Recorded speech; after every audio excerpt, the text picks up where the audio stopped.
नमस्कार प्यारे साथियों, मेरे YouTube चैनल में पुनः आप सबका हार्दिक स्वागत है। चलिए आज की क्लास में हम लोग जानेंगे घन और घनाभ के अंतर्गत एक इम्पोर्टेंट सवाल।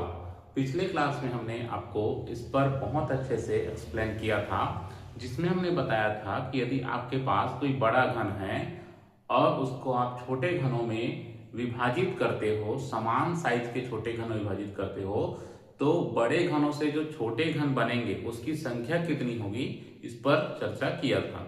उसी को आगे बढ़ाते हुए उसी से रिलेटेड एक महत्वपूर्ण सवाल आज हम लोग जानेंगे। ठीक है, इस सवाल को आप देखोगे और उसके पश्चात आपका कॉन्सेप्ट बिल्कुल क्लियर हो जाएगा कि अगर इस टाइप का सवाल पेपर में पूछा जाए तो आप उसे किस प्रकार सॉल्व करेंगे। तो चलिए इस सवाल को सॉल्व करते हैं। देखिए क्या लिखा है क्वेश्चन। 5 सेंटीमीटर भुजा वाले एक बड़े से घन के प्रत्येक सतह को लाल रंग से रंग दिया गया। मतलब ये कहा जा रहा है कि आपके पास एक बड़ा सा घन है जिसकी भुजा कितनी है, 5 सेंटीमीटर है। मैंने पहले ही बताया है कि घन जो होता है उसका प्रत्येक भुजा क्या होता है, एक समान होता है। और यहाँ पर आपके पास जो बड़ा सा घन है उसकी भुजा कितनी है, 5 सेंटीमीटर है। मजेदार बात यह है जो हमने कल के क्लास में भी बताया है कि अभी हमारे पास जो घन है उसको कलर भी कर रहे हैं हम लोग, और कलर करने के समय ये भी ध्यान रख रहे हैं कि उसके कितनी सतहों को कलर किया जा रहा है। तो अभी जो सवाल पढ़े हम लोग उसमें जो भी घन है उसके सभी सतह को कलर किया जा रहा है ना। यहाँ पे लिखा है ना कि उसके प्रत्येक सतह को कौन से रंग में, लाल रंग से रंग दिया गया है। तो प्रश्न के एक बार और सुन लीजिए। 5 सेंटीमीटर भुजा वाला एक बड़ा सा घन है और उसके प्रत्येक सतह को लाल रंग से रंग दिया गया है। इसको ऐसे समझिए, देख लीजिए। मान लीजिए आपके पास ये घन है, इसके टोटल 6 सतह होता है, 1 2 3 4 5 और ये 6। और इसका जो भुजा है ना, इसकी जो भुजा है वो कितने सेंटीमीटर का है, 5 सेंटीमीटर का है। और इसके सभी सतह को, पूरे के पूरे 6 सतह को है ना, कौन से कलर से रंग दिया गया है, लाल कलर से, है ना, रेड कलर से रंग दिया गया है। फिर आगे क्या कहता है सवाल में ये कहता है उसे 1 सेंटीमीटर भुजा वाले समान छोटे घनों में विभाजित किया गया। और उसके बाद ये आपके पास जो 5 सेंटीमीटर भुजा वाला एक बड़ा सा घन है जिसके सभी सतह को लाल रंग में आपने रंगा है ना, उसके बाद इसको काट करके, है ना, या विभाजित करना है आपको 1 सेंटीमीटर भुजा वाले छोटे छोटे घनों में, है ना। 1 सेंटीमीटर भुजा वाले छोटे छोटे घनों में आपको क्या करना है, इसको विभाजित करना है। जब आप विभाजित करोगे तो फिर आगे इसमें आपको फिर ये 5 प्रश्नों के आपको जवाब देने हैं। देखिए पहला प्रश्न इसमें क्या पूछा गया, समान छोटे घनों की संख्या। मतलब जब आप इस 5 सेंटीमीटर भुजा वाले बड़े से घन को विभाजित करोगे तो टोटल 1 सेंटीमीटर भुजा वाले जो छोटे घन प्राप्त होंगे उसकी संख्या कितनी होगी, ये पूछा गया है। दूसरा ये पूछा गया है कि शीर्ष घन कितनी प्राप्त होगी। शीर्ष घन मैं कल बताया हूं, अगर वो वीडियो आपने नहीं देखा है तो बिल्कुल देख लीजिए। ठीक है। तीसरा मध्य घन क्या कितने प्राप्त होंगे, ये पूछा गया है। केंद्रीय घनों की संख्या कितनी है, ये पूछा गया है। और साथ ही अंतः केंद्रीय घनों की संख्या कितनी होगी, यह भी आपको यहाँ पास पूछा गया है। ठीक है, तो इन सारे सवालों के हम लोग जवाब यहाँ पर देंगे। देखिए चूंकि इस बड़े से घन को एक ही कलर में, है ना, एक ही कलर में रंग का, एक ही कलर किया गया है, रेड कलर सारे सतह को, तो यहाँ पे जो शीर्ष घन प्राप्त होगा वो ऐसा होगा जिसका 3 सतह रंगा होगा, है ना। पूरे साइड को कलर करते हैं तो उस केस में शीर्ष घन जो होगा उसको ये भी बोलते हैं कि ऐसा घन जिसका 3 सतह रंगीन हो। मध्य घन उसको बोलते हैं जिसका 2 सतह क्या हो, रंगा हो। केंद्रीय घन उसको कहते हैं जिसका 1 सतह रंगा हो, है ना। काटने के बाद जो भी छोटे घन प्राप्त होंगे उसको देखेंगे। और अंतर केंद्रीय घन उसको कहते हैं जिसका कोई भी सतह रंगीन ना हो। तो चलिए इन सवालों को अपन लोग सॉल्व करते हैं। ठीक है, देखिए हमने कल के क्लास में आपको बताया था कि जब भी इस टाइप का सवाल होता है तो उसके लिए आपको कुछ फार्मूले याद रखने होते हैं। ठीक है, उन फार्मूलों को पहले हम लोग देखते हैं। देखो सबसे पहले आपको स्मॉल एन निकालना होता है। क्या निकालना होता है, स्मॉल एन। स्मॉल एन कैसे निकाला जाता है, इसके लिए फार्मूला होता है, फार्मूला ये होता है बड़े घन की भुजा बटे होता है समान छोटे घन की भुजा। ठीक है ना। उसके बाद यहां पर जब n निकल जाएगा तो उसके बाद हम लोग क्या निकालेंगे, समान छोटे घनों की संख्या। तो ये निकालने का फार्मूला क्या होता है, याद रखना है, समान छोटे घनों की संख्या बराबर n क्यूब। चलो इतने को पहले निकाल लेते हैं। ठीक है, पहले क्वेश्चन को पहले सॉल्व करते हैं। तो देखिए सबसे पहले क्या निकालना है, small n। Small n equal to क्या होता है, बड़े घन की भुजा बटे समान छोटे घन की भुजा। तो यहाँ पर n कैसे निकलेगा, n बराबर, देखो बड़े घन की भुजा कितनी है, 5 सेंटीमीटर। तो यहाँ पर क्या रख देते हैं 5, बटे में क्या करते हैं समान छोटे घन की भुजा।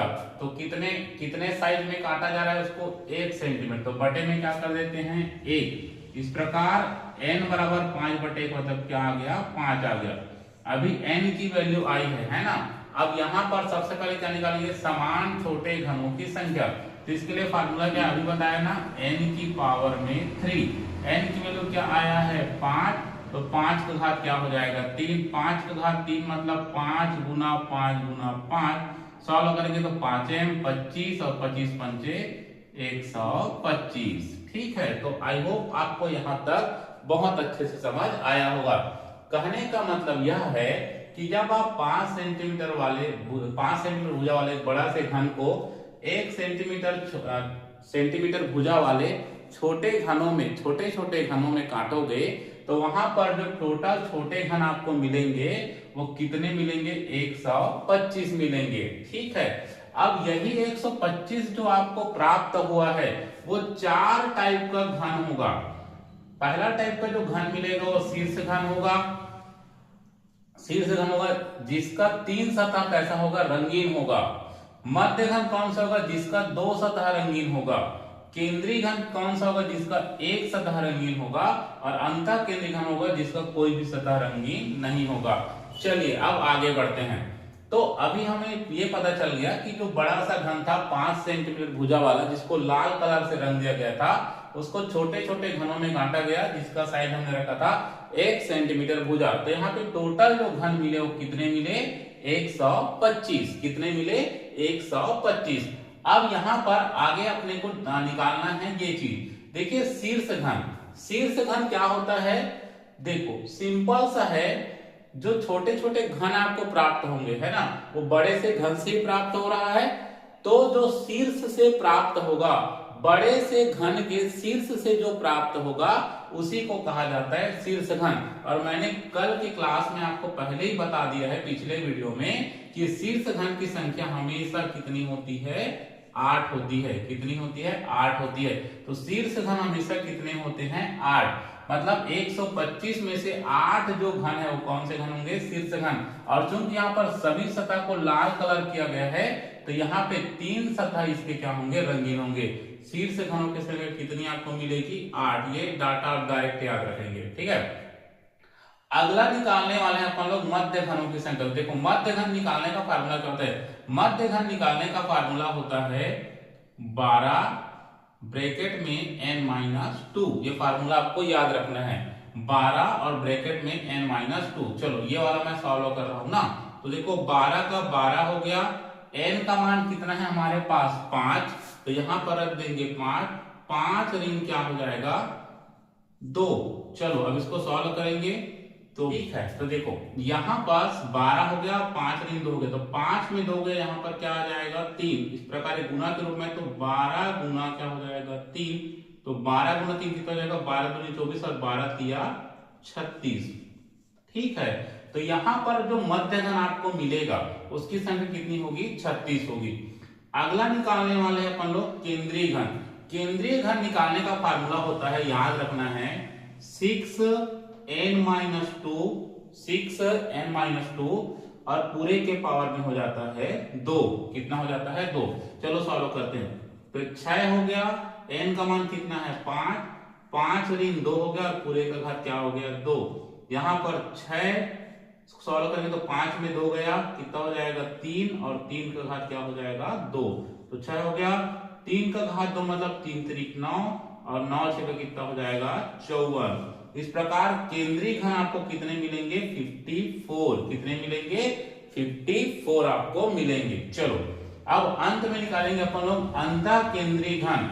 ऐसा घन जिसका कोई भी सतह रंगीन ना हो, है ना, उसको बोलेंगे अंतः केंद्रीय घन। यहाँ पे ध्यान रखना है प्रत्येक सतह को एक ही कलर में, सब तरफ को एक ही कलर के, उसके लिए कॉन्सेप्ट है ना। अब देखो अंतः केंद्रीय घन निकालने का फार्मूला क्या होता है, याद रखना है n-2 पूरी की पावर 3। n का मान कितना है 5, 5 ऋण क्या करेंगे 2 और पूरे का घात क्या कर देंगे 3। 5 में 2 गया क्या निकल के आएगा 3 और पावर में क्या हो जाएगा 3। 3 का घात 3 मतलब 3 गुना 3 गुना 3, 3 त्रिक 9 और 9 दिया 27। ठीक है, इस प्रकार आपको समान छोटे घन कितने मिलेंगे 125। शीर्ष घन कितने मिलेंगे 8 जो हमेशा फिक्स होता है। मध्य घन की संख्या आपको मिलेगी 36। केंद्रीय घन आपको मिल जाएगा 54 और अंतः केंद्रीय घन आपको मिल जाएंगे 27। चलिए इन चारों को जोड़ के देखते हैं वो 125 आता है कि नहीं आता। तो क्या क्या आया था, एक है 8 शीर्ष घन, मध्य घन कितने हैं 36 और उसके बाद आपका केंद्रीय घन कितना है 54 और अंतः केंद्रीय घन कितना है 27। चलो सबको जोड़ते हैं तो कितना होगा, देखो ध्यान से देखते हैं। 8 और 6 हो गया आपका 14, 14 और 4 हो गया 18 और 18 और 7 है ना, 18 और 7 कितना हो जाएगा आपका 18, 8 हो जाता है 26। तो एक कम कर देते हैं तो कितना हो जाएगा 25, 25 का 5 हासिल 2। ठीक है, 3 और 2 5, 5 5 10, 10 और 2 12। इस प्रकार कितना हो गया 125। ठीक है, तो मैं यही आपको समझाने का प्रयास कर रहा हूं कि जब आप इस टाइप का सवाल रहेगा तो उसको जब आप सॉल्व करोगे तो अगर केवल ये पूछा जाता समान छोटे घन की संख्या, तो आप इसी फार्मूले से बना देते, पहले n निकाल लीजिए और उसके बाद n क्यूब से सॉल्व कर सकते हैं। लेकिन कई बार ये सब चीजें भी पूछी जाती है तो आप इस प्रकार सॉल्व करेंगे। जो छोटे घन 125 प्राप्त है वही इनमें बटा रहेगा, ये फिक्स 8 रहेगा, इसको आप इस फार्मूले से निकालेंगे, इसको आप इस वाले फार्मूले से निकालेंगे और अंतः केंद्रीय घन को आप n-2 की पावर 3 से निकालेंगे। इस प्रकार चारों घनों का योग टोटल छोटे घनों के योग के ही बराबर रहेगा। ये को जोड़ोगे तो 125 मिला और ये 125 था। ठीक है, आशा है आपको यह क्लास बहुत अच्छा लगा होगा। ठीक है, अगर कोई भी डाउट हो तो बिल्कुल कमेंट कीजिए। चैनल में पहली बार जुड़े हैं तो चैनल को सब्सक्राइब जरूर कर दीजिएगा। ठीक है, तो इस प्रकार हमने घन और घनाभ में ये इस टाइप का सवाल देखा है। अगले क्लास में हम लोग और नए टॉपिक्स लेकर के आएंगे और नए सवाल लेकर के आएंगे। ठीक है, ये वीडियो बहुत आपके लिए इंपॉर्टेंट है, तो इस टाइप के सवालों से जुड़े रहने के लिए चैनल के साथ जुड़े रहिए। ठीक है, मिलते हैं अगले क्लास में, तब तक के लिए